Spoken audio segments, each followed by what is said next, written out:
Today we have to discuss about the topic is vericiform xanthoma in connective tissue tumors. It is a small lesions less than in 2 centimeters which look like a cauliflower in appearance. The vericiform xanthoma it is due to the hyperplastic growth of the cells in the surface epithelium. That is, which means the increase in number of the cells in particular area. This is called as hyperplastic cells, hyperplastic growth, which is present in the surface epithelium in particular area. It is a primarily oral disease, but skin and genital area also possible. It is a papillary lesion, so in microscopic examination, in some cases having that human papilloma virus. But this lesion is not from the human papilloma virus. It is due to epithelial trauma or damage which leads to that unusual reaction or immune response to that epithelial trauma or damage. For example, it is associated with lichen planus, lupus erythematosus, etc.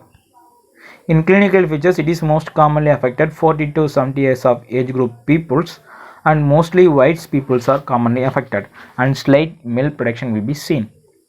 It is commonly on gingiva, alveolar ridge, may also other side of the oral mucosa. It is well demarcated from the other tissues, and it is red in color and yellowish in white. And it is a papillary and roughened surface. Here we will see the papillary and roughened surface, which means there is a small tiny projection in the surface area. It's like small tiny projection in the surface area of this lesion. It is asymptomatic and sometimes sessile or pedunculated. Sessile means there is a consisting of the broad base, there is no stalk. Pedunculated means presence of stalk and bulgy appearance. So sessile or pedunculated, it is less than 2 cm in diameter.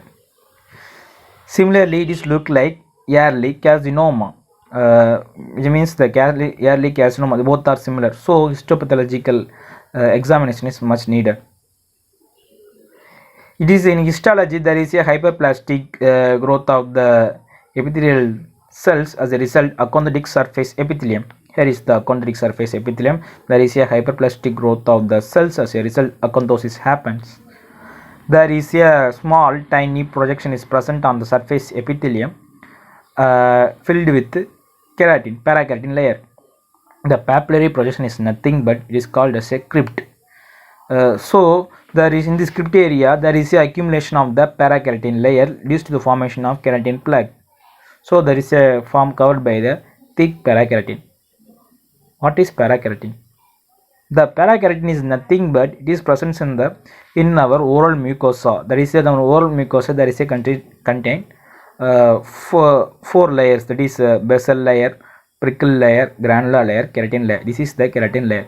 In this keratin layer is nothing but there is a maturation of basal layer into prickle cell. The prickle cell stands into granular cells. The granular cells leads to the formation of keratin layer. It is like some dead tissues.